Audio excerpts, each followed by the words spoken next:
Hello and welcome to Misaal. My name is Zahed and I'm your host. On this podcast, I talk candidly with the most innovative minds working towards building a better startup economy in Pakistan. In this episode of the Misaal podcast, I talk to Faaez-ul-Haq. He is the managing partner and co-founder of the VC firm Kinnow Capital, a Silicon Valley-based rolling fund that invests in early-stage startups in Pakistan. We discussed how he helps entrepreneurs as an investor who is also an operator, what he looks for when investing in startups, and his advice to startups in the current economic environment. Let's listen in. Welcome, Faiz, to the Misaal podcast. How are you? Good, Zahid. Thanks for having me. When I first heard about Kinnow Capital, I was really intrigued because of the name, of course, and then I found out about you. So why don't we get started that way? And you can tell me a little bit about yourself. I don't think that many people know you. So why don't you just introduce yourself a little bit and talk more about Kinnow Capital? How did you come about meeting Usman, and how did you guys decide to basically start this rolling fund to invest in Pakistani startups? Sure. Yeah, sounds great. So my name is Faiz. I grew up in Pakistan, in Islamabad, for most of my, early life.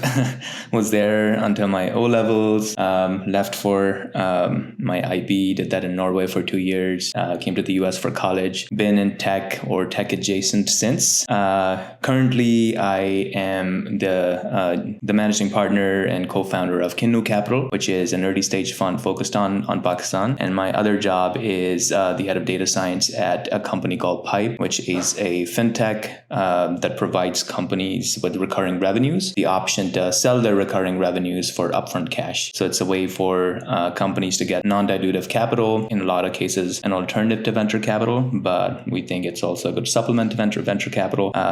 So that's my other job. Started Kinnow early last year, with my partner and good friend Usman. Usman has a similar story, grew up in Pakistan as well, came to the US for college, has been in tech here, has seen a couple of exits, was early Stripe, helped build their core ledger technology, and is currently the EVP of engineering at Pipe.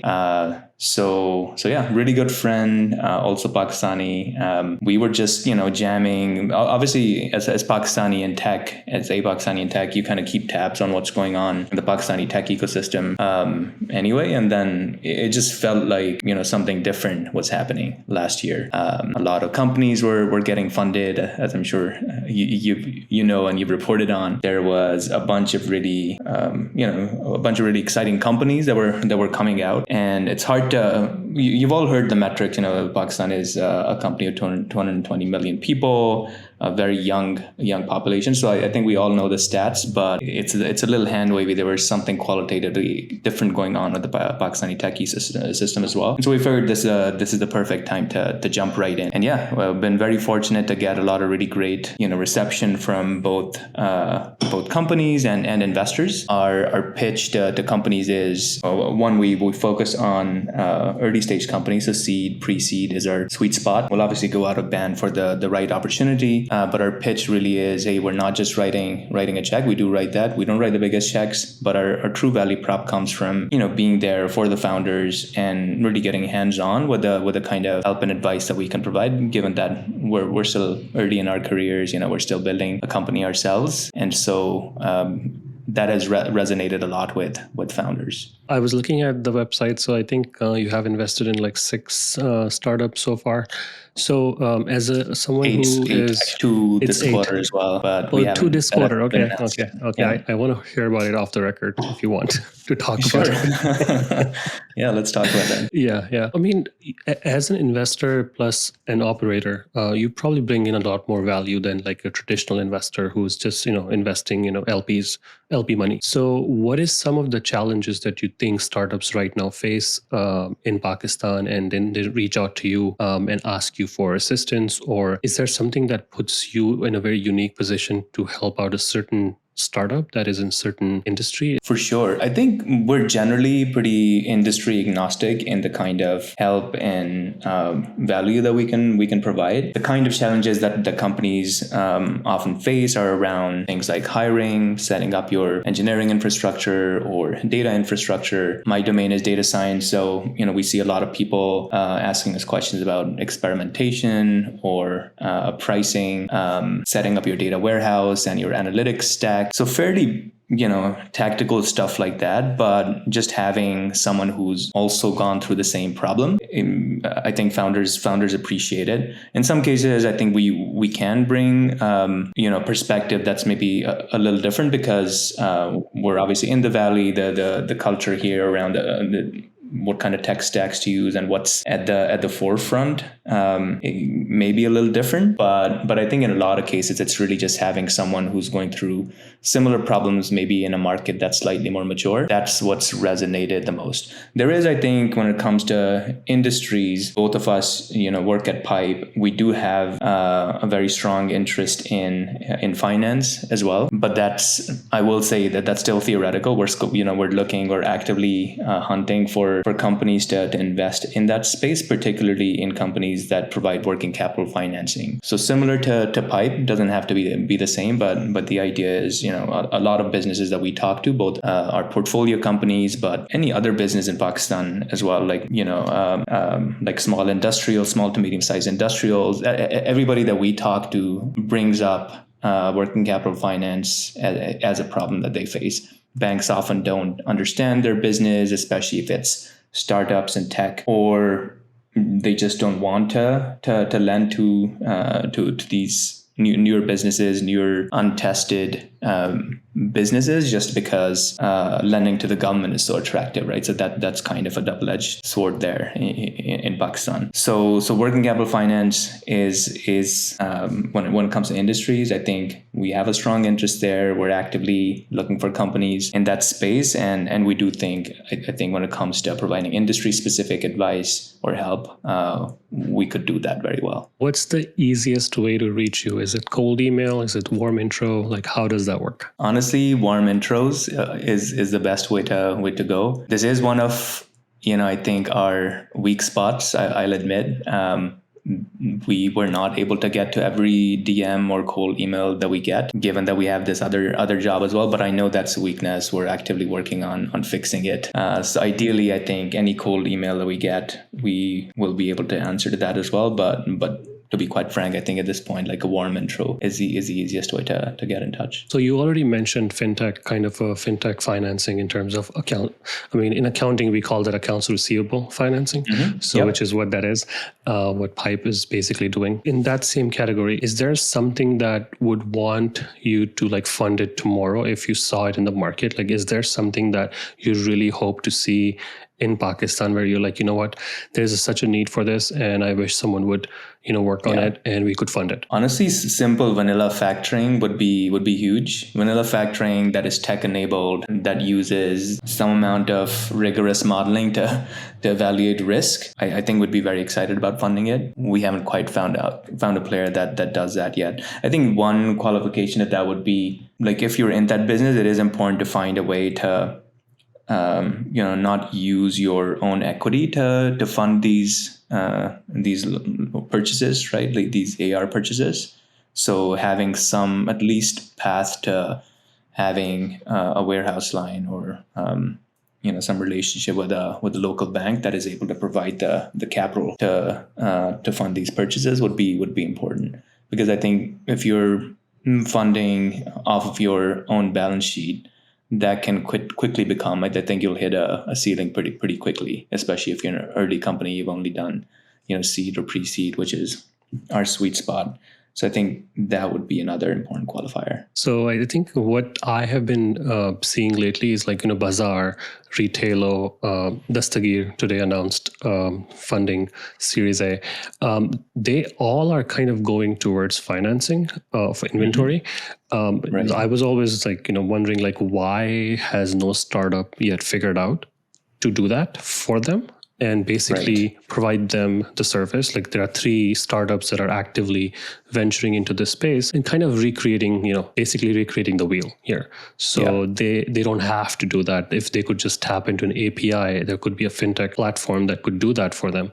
I think that a startup would make a lot of sense. Anyways, when you are investing in a startup, are you looking at total addressable market, TAM? Are you looking at the founder? Are you looking at the idea? What is something that after it's all said and done, you look at this one thing and you're like, you know what, I am going to go invest in this startup because of this reason? I mean, we look at all of those things, but if I'm being honest, more than anything, it's the founding team, the founder and the founding team that matters above all else, especially at the early stage, right? Like at the pre-seed stage, you're figuring a bunch of things out. Plans are going to change, your product might change, your business model might even change. But what's hard to change is the team that you're investing in. And so I think above all else, that's what we look at. All these other factors that you mentioned are important as well. But I think nothing trumps a good founder and a good founding team. When you say a good founding team, are you talking about a founding team that has domain expertise, or are you talking about a founding team that's like has a fresh perspective on the idea or the problem?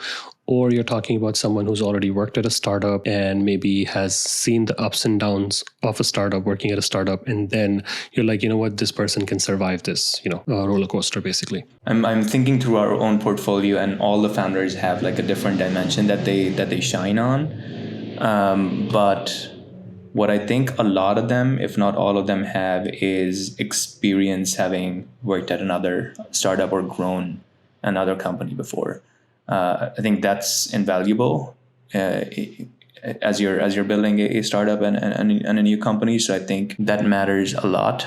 But there are other things too, like domain expertise. Some of our founders, they have specific domain knowledge, like metric, for example, where both Mina and Omar, they've specific experience in accounting and finance from before. And that matters. Like if somebody else were doing it, just someone who's really good at the engineering and really good at the tech, but does not have that specific domain expertise around finance and accounting, then that would be a less compelling opportunity. So I think that matters as well. But experience, having worked at a startup and an early stage company, that can be super invaluable. And to some extent, I think being able to talk the talk as well, like fundraising is an art. It's important.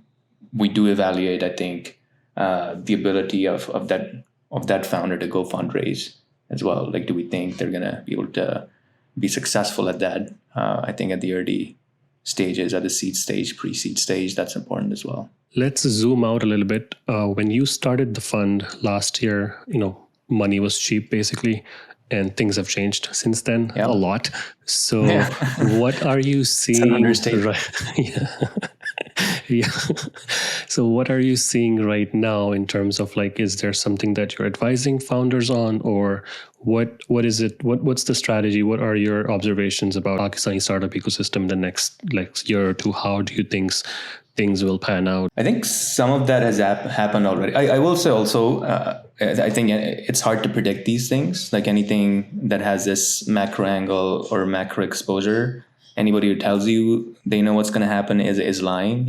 You shouldn't listen to them, because we haven't had enough runs at this, right? Like we've only had a handful of credit cycles in modern history. So I think that said, what has already happened, I think, is that prices have rationalized a little bit, right? So rounds are a little less crazy. It's a little easier to get into what would previously have been a super competitive, impossible to get into round. There is a renewed focus on unit economics, which is great. I think what's going to happen, though, it's not going to be that bad, is my sense. First of all, like good companies are going to be able to continue to fundraise. As at Pak launch last week, where a bunch of VCs who focus on Pakistan were there.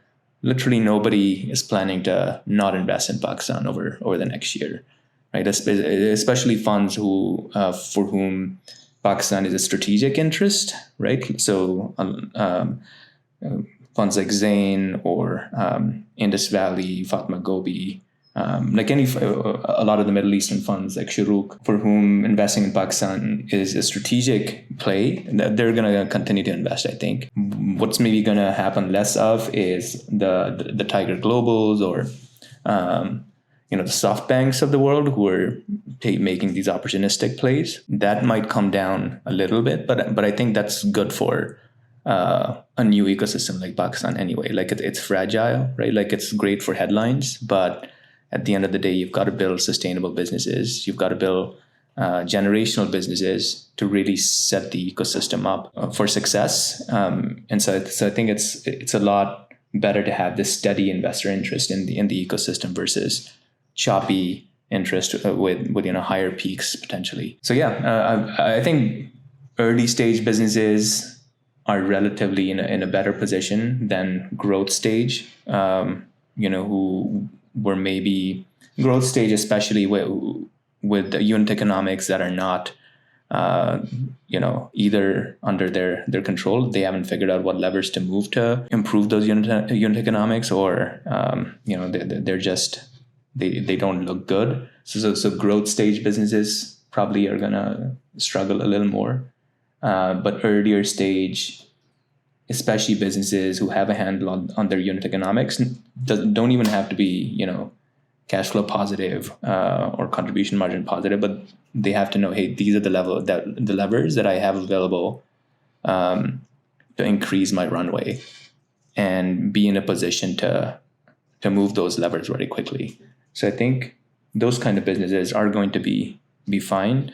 What's harder to predict is what's going to happen with macro conditions in Pakistan. Like, are we going to default on our liabilities? If that happens, that has all these downstream effects, chilling effects on the markets. So when that happens, it would also honestly be really bad if it's like a protracted 1.5 2 year long bleed, and then we end up defaulting versus, you just move that up and default early, start with a fresh slate. So I think that part is a little hard to predict. I honestly have no idea what's going to happen there. What are your thoughts? Actually, you've been talking to a bunch of people about this. This would be a completely different podcast if I started talking about this topic, because I have a lot of thoughts on this. So I think in the interim, I think I just hope the oil prices on the global level, it kind of comes down, because we here are also feeling a pinch. Like, I mean, $7 for a gallon, it's ridiculous. So I can't imagine what people in Pakistan are facing. I think that would be one thing that if that comes down a little bit, it will help a lot more in Pakistan, because it does affect a lot of things. And other things like, of course, the currency devaluation and inflation and all that stuff. So, I mean, I'm hearing about the gray list, the FATF gray list. Something is going to be happening this week on it. With Pakistan? With Pakistan. There's a possibility that Pakistan will be removed from that list. If that happens, it kind of gives investors a little bit more confidence. And it helps banking industry to basically be okay with engaging with Pakistan. So it's like one of those things where you never know what's going to happen, but in the end, like, you just hope for the best, and you just hope that there's no like a real shock that happens that just basically changes everything. Other than that, like one of the other podcast guests that I had earlier mentioned that deals have definitely slowed down, and startups are having a little bit of hard time raising money, and especially they're not being valuated as the valuations, of course, have suffered a lot, and that kind of makes sense. But I mean, it's pretty much it's slowed down a lot, and even with the funding announcements, also it has kind of slowed down. So that's my short version of what I feel will happen in the short-term period, where things will kind of, they'll be, it won't be in high gear the way it was last year. I feel like, maybe a big merger or an acquisition will really help. So that was my second question. I mean, a follow-up to the topic we were talking about, like, so you have a rolling fund, right? So you probably get questions from people who are part of the rolling fund. and they might ask you about exits, right? In Pakistan, there are not that many exit opportunities, at least not these companies or these startups can never IPO because they're just worth more than the publicly listed companies in Pakistan. So they'll have to either exit, be bought by a bigger player, or IPO in a different country. So where do you see these startups leaning towards? Like, are they positioning themselves to be acquired, or are they positioning themselves to basically IPO in a different market? M&A is definitely the better trodden path here, right? Like there's precedent for it. Other companies have done it. Other founders have done it. I don't think I can disclose publicly, but there are a bunch of conversations going on either with our portfolio companies or like companies we're friends with that are talking to players who are interested in acquiring their company, or like doing an M&A play, right? So that's definitely the easier path. I do hope for the ecosystem's sake that the latter path, which is the IPO path, also becomes easier and somebody blazes the trail there. But that honestly, I think is harder to envision happening in the next couple of years at least, right? Like public markets are taking a beating, especially for the kind of businesses that, we hear often in Pakistan that are ops intensive, where it's less of it's a digitization play, right? It's less of a SaaS business. It's more a digitization play. And those kind of businesses just have taken a beating in public markets. So I don't think that's going to happen in the next couple of years. But I'm still optimistic about the M&A path. Personally, I also feel M&A would be more ideal in the market that Pakistan finds itself in. And I mean, a lot of credit, by the way, to the state bank that's opened up the path for a lot of startups to basically make sure that investors get their money back. Like it just wasn't the case, right? Like setting up a holdco outside Pakistan was almost impossible a couple of years ago. I mean, some companies still did it. They took the approach of let's just do it and ask for forgiveness later. But now there's proper regulatory framework around it, with the SBP and SEC on board, and that matters a lot. So I think there's an easier to imagine path to those exits happening and investors getting their money back.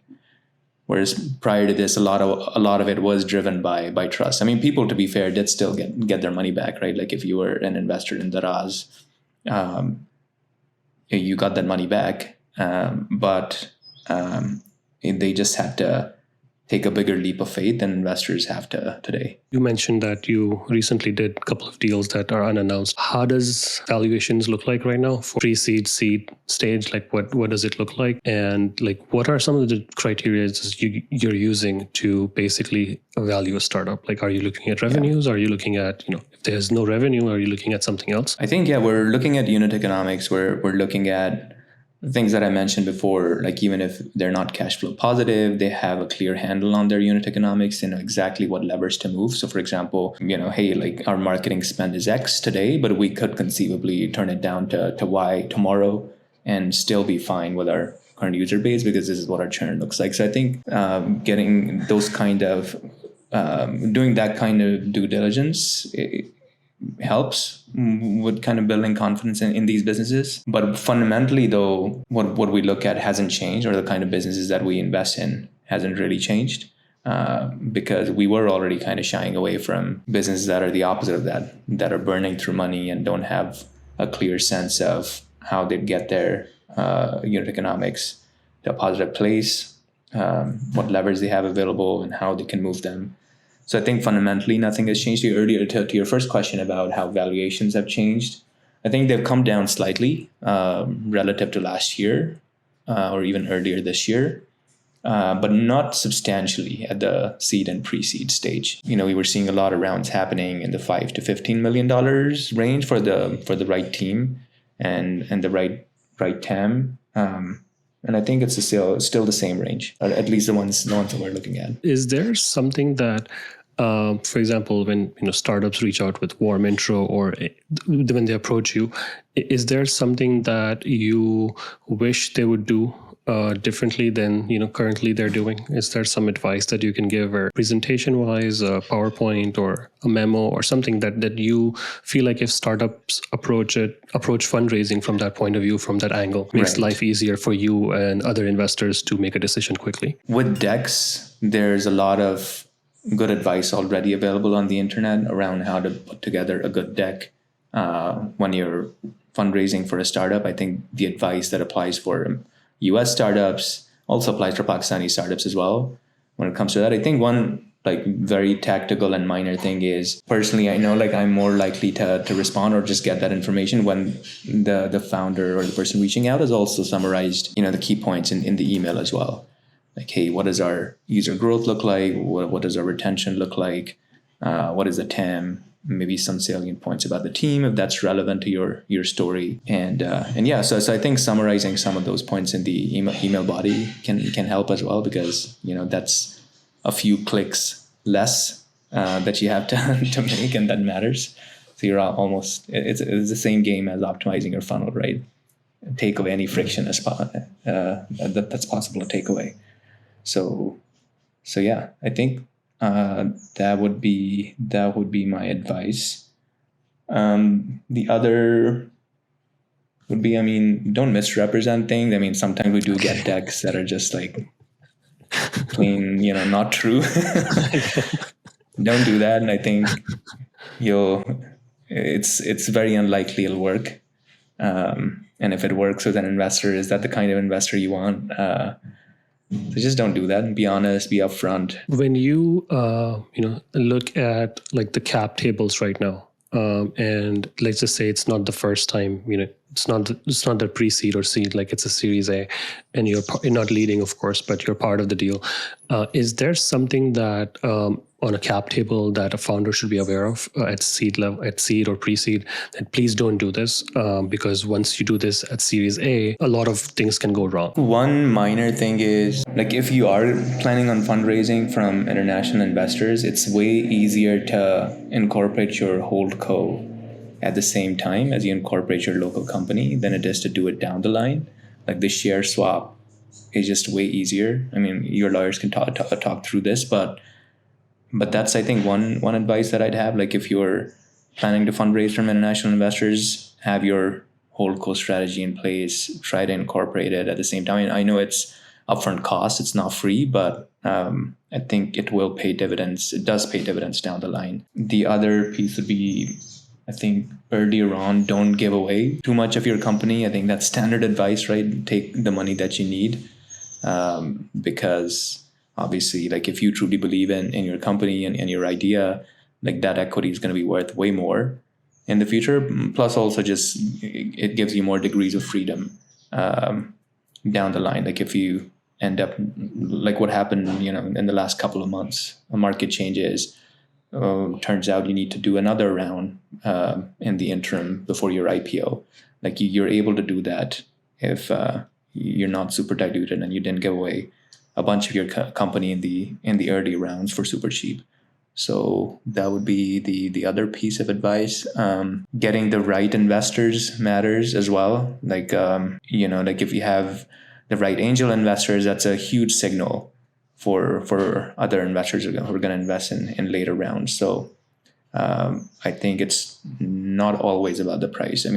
Again, the decision differs from founder to founder. The founder themselves might have no trouble raising money, and therefore for them the right play is to take the most amount of money or the highest price, right? But in a lot of cases, I think the investor giving you the best price isn't always the same as the one who is the best signal for future investors. So be conscious and be deliberate about who you're bringing onto to your cap table. I have always wondered this. When I see the funding rounds, most of the time, they're like bunch of investors, like too many investors. Like, it takes a paragraph, right, to put all their names down. So right. Why is this happening? Is this because there's one person leading, of course, but then that one person is only leading or wants to lead only if there are other investors joining at the same time? Or is it that just the deal gets oversubscribed and everyone wants it? Like, is that the reason? Or is it more like, first you invest, then I'll invest with you? Or is it, what's going on there? I think there are a couple of things at play. One is there are all these legal frameworks now available that make it easy for you to bring on a bunch of investors without necessarily crowding your actual cap table too much. So things like roll-up vehicles that AngelList started, SPVs, a lot of people will do SPVs as well and bring on a bunch of investors that invest together, but then the company might still think, or the founder might still want to call out those individual LPs, again, for signaling reasons. So that's definitely one thing that's at play. The other, I think, the strategy, different companies take different strategies. Like I've seen founders who are very, adamant about keeping the list of investors small as possible in a round. Others want to bring on as many names as possible. And that strategy is determined by the investor who's leading and the founder. So I think it can be different strategies too. But as long as you're not actually, I think, crowding your actual cap table too much, which I think rarely happens, I don't think it's necessarily a bad thing to have too many investors. I always wonder, I'm like, if I ever raise money, I'm going to go with one person and I don't care how much money that is. I'll just go with one person. It's definitely easier to manage that one person and keep him or her updated on how things are going. So anyways, well, this was really insightful. I learned a lot. Thank you for being on the Misaal podcast. It was really nice talking to you and meeting you for the first time. Yeah, likewise. So nice to meet you, and thanks for inviting me and having me here. And would love to meet in person as well. We are practically neighbors, so yes, let's catch up in person sometime. Thanks for listening to the Misaal podcast. I hope you enjoyed the podcast and will thank me by writing a review or sharing it on social media. Make sure you follow and subscribe so you don't miss the next episode. Thanks again. See you soon.